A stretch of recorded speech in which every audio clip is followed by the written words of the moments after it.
Hollywood se acercó a Pancho Villa para dar seguimiento a sus campañas y llevar al público del cine las noticias de un general que era perseguido tanto en México como en Estados Unidos. Mutual Film Corporation le propuso a Villa pagarle por filmar sus batallas la suma de $25,000 y el 20% de las ganancias en taquilla. De este trato se hicieron 2 cintas. La primera, que gira en torno a la batalla de Ojinaga, titulado La batalla de Ojinaga, y la segunda, La vida del general Villa. El productor Frank Thayer fue el encargado de que Villa firmara el contrato de las películas con las que el Centauro del Norte se comprometió a mostrar la realidad de la revolución. La vida del general Villa, estrenada en 1914, fue una de las cintas realizadas por el caudillo mexicano para la compañía. Esta cinta muda se divide en 2 partes. La que muestra al general en acción en las situaciones en las que la guerra se disputaba, y la otra parte era la recreación de la vida temprana de Villa, sus inicios como bandolero y contrabandista hasta su ascenso a general. Raúl Walsh fue el encargado de dar vida al joven Pancho Villa. De esta película solo se tienen fragmentos y la mayoría del metraje se perdió al pasar de los años.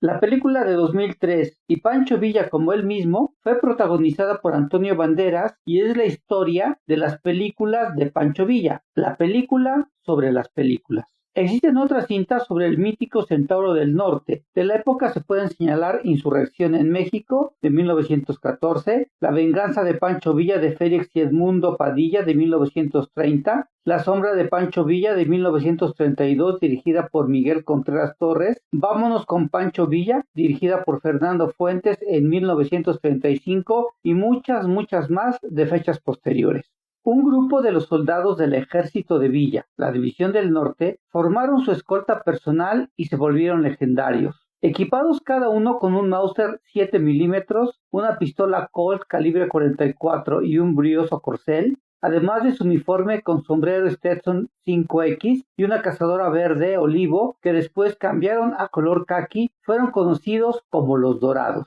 Sin tener el nombre de Dorados, participaron en la batalla de Tierra Blanca, Ojinaga, Chihuahua y Torreón, pero ya con esa denominación formal que les dio su líder y organizados como un cuerpo especial de la División del Norte, encabezaron la toma de Zacatecas. En cada poblado va haciéndose popular la frase "Viva Villa", el grito de guerra de los villistas que trascendería el tiempo. Después de capturar un tren con barras de plata y ser repelido en San Andrés por los federales de Huerta, Villa se dirigió a Casas Grandes, que era defendida por el general Salazar. Ahí capturó la plaza y tomó 60 prisioneros que mandó a fusilar, formándolos de 3 en fondo, para fusilarlos con una sola bala y ahorrar municiones. De Casas Grandes fue a la Ascensión, donde estacionó sus tropas por espacio de un mes, en el que adquirió municiones, organizó sus soldados y eligió a sus Dorados. Del nombre elegido por Villa se desconoce realmente su significado. Se cree que fue por la insignia dorada que llevaban en el sombrero, o por las monedas de oro con las que pagaban lo que adquirían, o como analogía con el famoso grupo de bandoleros llamada Los Plateados. Candelario Cervantes llamó su atención porque durante el ataque a la hacienda de Santa Clara, los villistas no tenían artillería que los apoyara, y cargando una recua de mulas con unas cuantas piezas de madera,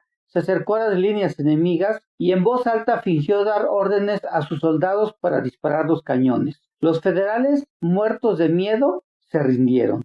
Villa recibió a Juan Sánchez Azcona, enviado de Carranza, para que se sumara al plan de Guadalupe. Azcona le solicitó que se subordinara ante la autoridad del primer jefe y aceptara como superior a Álvaro Obregón y pusiera sus tropas a su mando. De acuerdo con el escritor y cronista de la Revolución, Martín Luis Guzmán, Villa le respondió que apoyaba el plan de Guadalupe y aceptaba a Carranza como primer jefe y que estaba pronto a obedecerlo en todo lo que le conviniera a la revolución y a los intereses del pueblo, pero que no aceptaba que nadie fuera a mandarlo en su campo militar, que sabía lo que estaba haciendo y que no los mandaría un hombre que hubieran consagrado por su jefe. La respuesta de Carranza fue nombrarlo general brigadier, cargo con el que emprendería sus más famosas batallas. Otra anécdota importante de Villa ocurrió en la Convención de Aguascalientes, que se celebró desde el 10 de octubre hasta el 9 de noviembre de 1914, convocada por Venustiano Carranza, primer jefe del ejército constitucionalista. Francisco Villa y Emiliano Zapata no acudieron al primer llamado a la convención hasta que la misma se trasladó a Aguascalientes. La convención se declaró soberana y decidió separar del poder a los tres principales caudillos, Villa, Carranza y Zapata. Ante la inconformidad de Carranza se crearon dos bandos, los convencionalistas y los constitucionalistas. La convención eligió al general Eulalio Gutiérrez Ortiz como presidente de la República y nombró a Villa comandante del ejército convencionalista, que pronto se enfrentaría al ejército constitucionalista de Carranza. El 4 de diciembre de 1914, Francisco Villa y Emiliano Zapata firmaron el Pacto de Xochimilco para oponerse a lo que consideraban una actitud contrarrevolucionaria de Venustiano Carranza. El 6 de diciembre desfilan en la Ciudad de México e ingresan al Palacio Nacional mientras Venustiano Carranza junto con Obregón se dirigían hacia Veracruz. Villa se sentó en la supuesta silla presidencial con Zapata a un lado. A la derecha de Villa aparece sentado Tomás Urbina, general de la División del Norte, a la izquierda Zapata y luego Otilio Montaño. Atrás de Villa y Zapata está la única mujer del grupo. Se trata de Dolores Jiménez y Muro, nacida en Aguascalientes el 7 de junio de 1848 y formada en los círculos liberales de San Luis Potosí. Colaboró con la redacción del programa del Partido Liberal Mexicano. Editaba el periódico La Mujer Mexicana y presidió el club femenil Hijas de Cuauhtémoc. Emiliano Zapata la invitó personalmente a unirse a las filas del zapatismo como docente, escritora, periodista y oradora. Aunque ya había superado los 60 años, acompañó muchas campañas del general Zapata como coronela del Ejército Libertador del Sur. En honor al presidente Madero, Francisco Villa colocó la placa con la que cambió el nombre a la antigua calle de Plateros. Según las crónicas, Villa amenazó con buscar y fusilar a quien quitara dicho letrero. Aprovechando su estancia en la capital, fue a rendir honores a la tumba de Francisco y Madero, en compañía de Raúl Madero, Rodolfo Fierro, Felipe Ángeles y José Isabel Robles, además de Emilio Madero y Sara Pérez Romero, la viuda del presidente asesinado. Durante este homenaje, Villa lloró desconsoladamente. Una noche salió a caminar por la Alameda y encontró unos niños abandonados. Ordenó a sus dorados juntarlos y entregarles ropa, comida y cobijas. Luego los envió a la estación Buenavista y los mandó en tren a Chihuahua. Adecuó como internado la Escuela de Artes y Oficios y dijo: a esos chiquillos los voy a adoptar, van a ser mis hijos. Villa había comprado municiones 7x57 Mauser que le hicieron fracasar en la batalla de Celaya, en la que se le unieron a Obregón aliados de Inglaterra, Alemania y Estados Unidos. Villa no pudo contra las tres potencias mundiales y Obregón resultó vencedor, aunque perdió un brazo. A fines de 1915, el presidente de Estados Unidos reconoció al gobierno de Carranza, procediendo al intercambio de embajadores y prohibiendo la venta de armas a los adversarios de Carranza. Villa fue el principal afectado con esta medida, por lo que decidió reclamar a Samuel Rabel, el que le había vendido las municiones en mal estado y vivía en Columbus. Mandó al coronel Candelario Cervantes a pedirle cuentas, y Samuel Rabel, creyéndose sano y salvo en Estados Unidos, respondió a Candelario que ya no iba a tratar con bandidos mexicanos.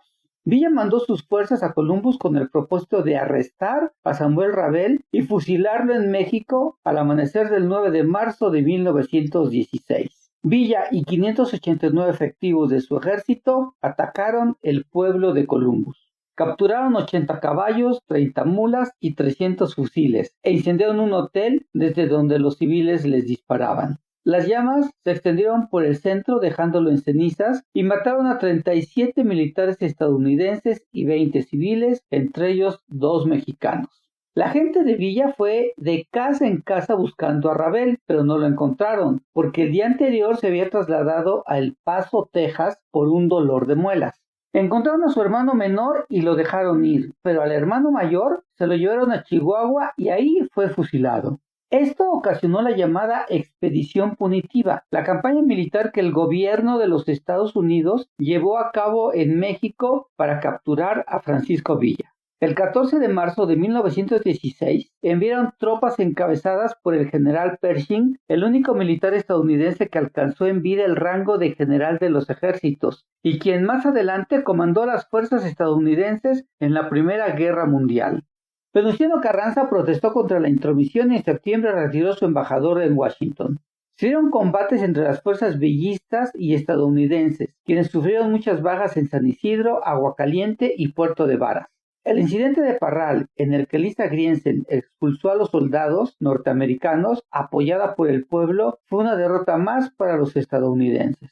El ejército estadounidense terminó luchando en contra de las fuerzas de Carranza, que derrotaron al invasor en Carrizal a 128 kilómetros al sur de Ciudad Juárez el 21 de junio. 14 soldados estadounidenses fueron muertos y se tomaron prisioneros otros 24, por lo que parecía inminente una guerra entre México y Estados Unidos. Después de conversaciones diplomáticas, Carranza liberó a los prisioneros y en octubre se firmó un convenio en el que Estados Unidos se comprometía a retirar las tropas, lo que no se inició hasta el 5 de febrero de 1917, cuando en Querétaro era aprobada la nueva Constitución. Pancho Villa, al enterarse de la retirada de los estadounidenses de México, dijo: "Ese Pershing vino aquí como águila y se fue como gallina mojada". Villa regresó con más fuerza a la lucha revolucionaria en contra de Venustiano Carranza. Otra anécdota fue la publicación de un panfleto que fue redactado por un soldado norteamericano de apellido Kennedy durante la expedición punitiva, que se tituló La vida e historia de Francisco Villa, el bandido mexicano. Esta fue distribuida entre los militares estadounidenses en México con la intención de despertar el odio contra Villa. El relato es totalmente ficticio y lleno de historias ridículas e insostenibles. Villa regresó a su actividad guerrillera de 1917 a 1920 y Felipe Ángeles volvió al país para luchar a su lado. Al saber que su enemigo Carranza había muerto, Pancho Villa ya no tenía razones para seguir luchando. Adolfo de la Huerta, al asumir la presidencia interina del país como fruto del movimiento de Agua Prieta, gestionó la pacificación para que Villa dejara las armas. El 26 de junio de 1920, Villa firmó un convenio en Sabinas, Coahuila, obligándose a deponer las armas y a retirarse a la hacienda de Canutillo en Durango, que el gobierno le concedió en propiedad por sus servicios prestados a la revolución. Villa y sus trabajadores lograron convertir la hacienda en extensas plantaciones de cereales y posteriormente estableció escuelas, pidiendo al gobierno para sus planteles educativos profesores normalistas. Construyó una escuela primaria con el nombre de Felipe Ángeles y otorgó un buen pago a los profesores y priorizó la alimentación y ropa de los alumnos. Los niños que asistían a la escuela eran de Canutillo y de los ranchos y haciendas de los alrededores, y por la noche la escuela funcionaba como nocturna para que los trabajadores de la hacienda aprendieran a leer y a escribir. Con la ayuda de su esposa Luz Corral, formó una biblioteca que contaba con una magnífica colección de obras.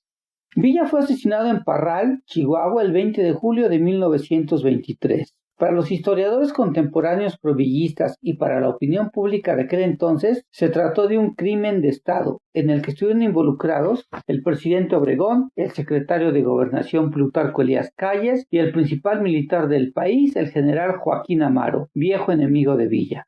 Se trató de una emboscada preparada con precisión. Hoy se sabe que financió el operativo Jesús Herrera y fue organizada por Melitón Lozoya. También se conocen las circunstancias y los pormenores. Los tiradores fueron 9 y de todos se saben sus nombres, sus principales referentes y sus motivos. Muy probablemente el financiamiento de la emboscada incluyó un soborno al jefe de las armas en Parral, un tal Félix Salas, quien sacó a sus hombres de la población, por lo que no se le dio a Villa ese día la protección extra que solía dársele cuando iba a Parral, ni se pudo perseguir a los atacantes. El 6 de febrero de 1926, desconocidos entraron al Panteón de Dolores ubicados en Parral, Chihuahua, y extrajeron de su tumba el cadáver de Francisco Villa para cortarle la cabeza. Sobre el autor de este robo y el paradero de la cabeza de Villa existen varias versiones. Una es que el general Arnulfo R. Gómez fue el autor intelectual para cobrar los $10,000 que se estaban ofreciendo por una organización de Estados Unidos. Otra es que el autor fue el general Francisco R. Durazo. También se dice que la orden fue hecha por Álvaro Obregón a modo de venganza por haber perdido el brazo años atrás en la batalla de Celaya contra Francisco Villa. También se dice que los estadounidenses fueron los culpables buscando vengarse por la invasión de Columbus y que los doctores James Whitney Hall y Orland Scott contrataron a unos sujetos para decapitar al caudillo. Incluso fueron detenidos, pero liberados después por falta de pruebas. Muchos han afirmado que el cráneo de Francisco Villa se encuentra en la Universidad de Yale como parte de una supuesta colección de la cofradía Cráneos y Huesos. Esto fue Los Hechos de la Historia. Yo soy Manuel Palomino.